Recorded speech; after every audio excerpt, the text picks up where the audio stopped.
तो इसलिए किसी जात की सेवा करें, उसी भगवान के नाम कल्याण होगा, उसी के द्वारा भगवान के नाम सेवा का सेवन करें, उसी के द्वारा कल्याण होगा, उसी के धर्म के प्रति समर्पित हमारा ये कर्तव्य है कि सनातन धर्म के प्रति समर्पित हो, एक निष्ठ हो। और सबसे बड़ी बात है कि गौरवान्वित हो, हम ये गौरव से कह सके कि हम हिंदू हैं, हम सनातन धर्म। आज सबसे बड़ी समस्या यही है कि कोई भी सनातन धर्मी ये नहीं कहता है गौरव के साथ कि मैं हिंदू। हमें जो जैसा चाहता है वो वैसा बना लेता, और दूसरे लोग हमारी हंसी उड़ाते हैं, हमारे धर्म की हंसी उड़ाते हैं और हम हंसते हैं। ये हमसे थोड़ी ना कह रहा, ये हमारी बुराई थोड़ी ना कर रहा। हमारी ऐसी मानसिकता होनी चाहिए, हमारी ऐसी मेंटेलिटी होनी चाहिए, ऐसा नहीं होना चाहिए। हम अपने धर्म को समझे, पहले किसी गुरु के पास जाइए, गुरु के पास जाकर अपने धर्म को समझिए कि वास्तव में हमारे धर्म का स्वरूप क्या है, और अपने धर्म के स्वरूप को समझकर फिर दूसरों को बताएं। अब आजकल के बच्चे ये तो जानते हैं कि भैया माइकल जैक्सन कौन, वो ये तो जानते हैं कि सचिन तेंदुलकर कौन, लेकिन वो ये नहीं जानते कि तुलसीदास कौन, वो ये नहीं जानते कि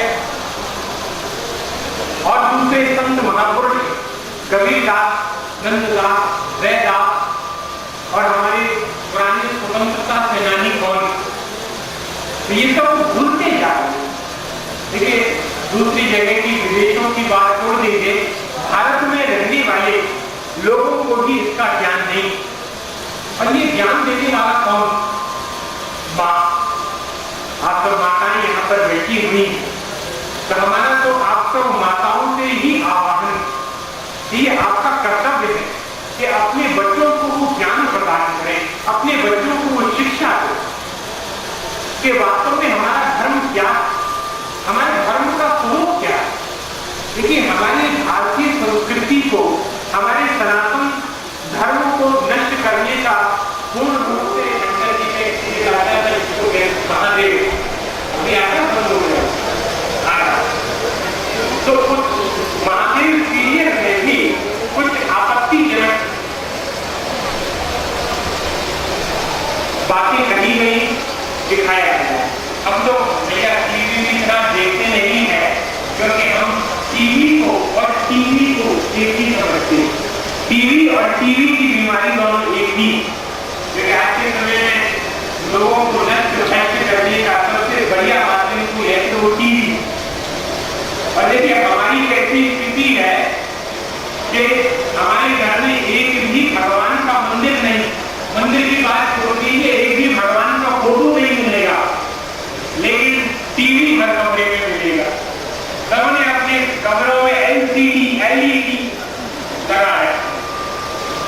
तो ये हमारी बड़ी भारी विडंबना है कि हर घर में, हर कमरे में भगवान का चित्र होना चाहिए। चर्चा उस पर हो रही है तो हमें उसका विरोध करना चाहिए, लेकिन क्या कोई विरोध करता नहीं करता? चल रहा है, हमें इसकी क्या मतलब? तो ये भी सबसे बड़ी हमारे अंदर कमी है, क्या तुम उसमें नहीं रह रही हो?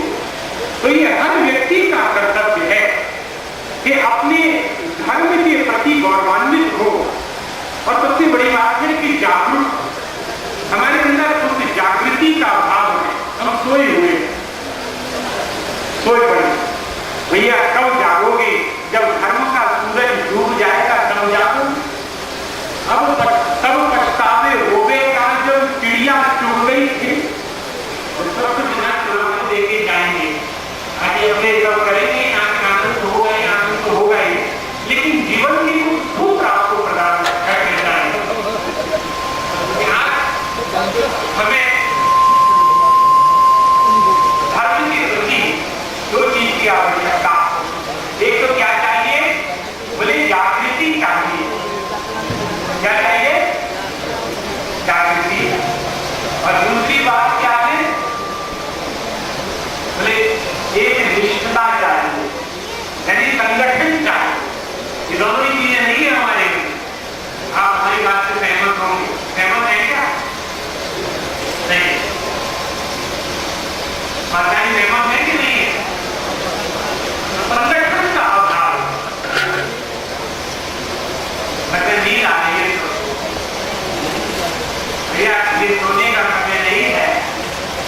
ये जागने का समय है।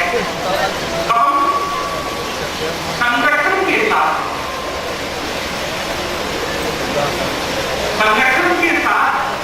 रहने के बड़े उपाय, इसलिए संगठन के साथ में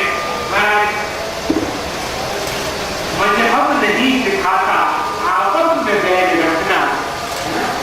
में आजकल स्कूलों में जाते हो भूल गए, हिंदू है हम, हिंदू है हम, हिंदुस्तान गिराते। तो हमारा ये धर्म नहीं दिखाता कि आपस में लड़ो। हमारे धर्म में कहीं भी ये नहीं लिखा हुआ है कि किसी प्रकार का कोई भेदभाव होना चाहिए। ये भेदभाव की जो भावना है, ये कुछ लोगों ने अपने स्वार्थों को सिद्ध करने के लिए बनाई। चाहे राम के चरित्र को उठाकर देख लो, चाहे कृष्ण के चरित्र को उठाकर देख लो, राम जिसके हाथों से देश आते हैं सबरी के, सबरी के ऊपर कैसी कृपा हुई कि उसके ऊपर कृपा करने के लिए तो राम जी नंगे पैर ही दौड़े चले गए। सबरी प्रसन्न हो गई, आनंदित हो गई। और सबरी का नियम था कि वो रोज की रोज अपने कुटिया के बाहर झाड़ू लगाती थी, दूर तक झाड़ू लगाती थी कि कभी मेरे राम आएंगे, रास्ते में पूरा करकट होगा, कंकड़ पड़े होंगे, कोई कांटा पड़ा होगा, मेरे राम जी के छूट जाएगा तो बड़ा कष्ट होगा। तो दूर तक मार्ग को सबरी गुहार कराती थी, झाड़ू लगा कर आती। और रोज सबरी बेर तोड़कर लाती कि कब मेरे राम आएंगे तो उस समय मैं फिर उनके लिए खाने की व्यवस्था करूं। कुछ लोगों की ऐसी स्थिति होती, जब हम घर पहुंच जाते हैं, गुरु जी घर आए, ओ आई गुरु जी आई बैठिए, अरे गुरु जी बैठिए, मैं अभी सेब लेकर आता हूँ बाजार से, मैं अभी आम लेकर आता हूँ, गुरु जी जूस पिएंगे क्या? अरे भैया ये सब बातें तो, ये सब व्यवस्था तो, ये सब तैयारी तो आपको पहले से करके रखनी चाहिए। जब गुरु जी आ गए हैं तब भैया से लोग लेने बाजार दौड़े, जब गुरु जी आ गए तब जूस का डिब्बा लेने बाजार दौड़े। तो सारी व्यवस्था तो हमारी चली होनी चाहिए। ये क्या है, बोले इसमें प्रेम झलकता है कि महाराज जी आएंगे उससे पहले सब तैयार है। और वो आफत लगती है कि महाराज जी ये लेंगे क्या, वो लेंगे क्या, ये व्यवस्था करूं क्या, वो व्यवस्था करूं। तो इसी प्रकार से सभी ने भी बड़ी भारी व्यवस्था कर दी। पहले ये पता नहीं कब मेरे राम आ जाए, तो 80 साल तक रोज सबरी का ही नियम रहता था कि सुबह उठकर मार्ग में झाड़ू लगाती और रोज बेर तोड़ती, बेर तोड़कर रखती थी कि कब मेरे राम आ जाए।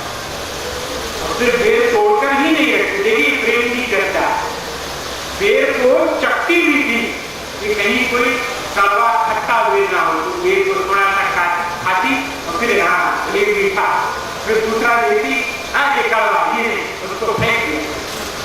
इस प्रकार से राम जी के लिए बेर रखे। और भैया आप कहते हो कि भगवान हमारे पास नहीं आए, और भैया भगवान तो आने के लिए तैयार है। क्या आपने सबरी जैसी तैयारी करी? क्या आपने सबरी जैसी व्यवस्था करी? क्या आपने अपने घर में कोई ऐसी व्यवस्था करी कि भगवान आएंगे तो उनको हम कहाँ रखेंगे? कोई कमरा ऐसा रखा है क्या? बड़ी बड़ी कोठियों में हम जाते हैं, महाराज 20-30 कमरे, बड़े भारी इनकी व्यवस्था। तो महाराज ये हमारा डाइनिंग हॉल है, ये हमारा बेडरूम है, ये हमारा जिम है, ये हमारा ध्यान केंद्र है, ये हमारा लाइब्रेरी है, ये महाराज ये हमने स्टोर रूम बनाया है, ये हमने अपना रिफ्रेशिंग रूम बनाया है। क्या क्या टेक्नोलॉजी घूमने का विभाग है, वो देखो अच्छा इतनी बड़ी भारी तुमने व्यवस्था करी, लेकिन ये बताओ क्या कोई छोटा सा मंदिर भी तुमने बनाया? अरे बोले नहीं बनाया, मंदिर तो नहीं बनाया। मंदिर नहीं बनाया तो ठाकुर कहाँ से? तो एक छोटा सा स्थान भगवान के लिए जरूर होना चाहिए, तभी तो भगवान हम सबरी की तरह व्यवस्था करें, हम गोपियों की तरह भगवान को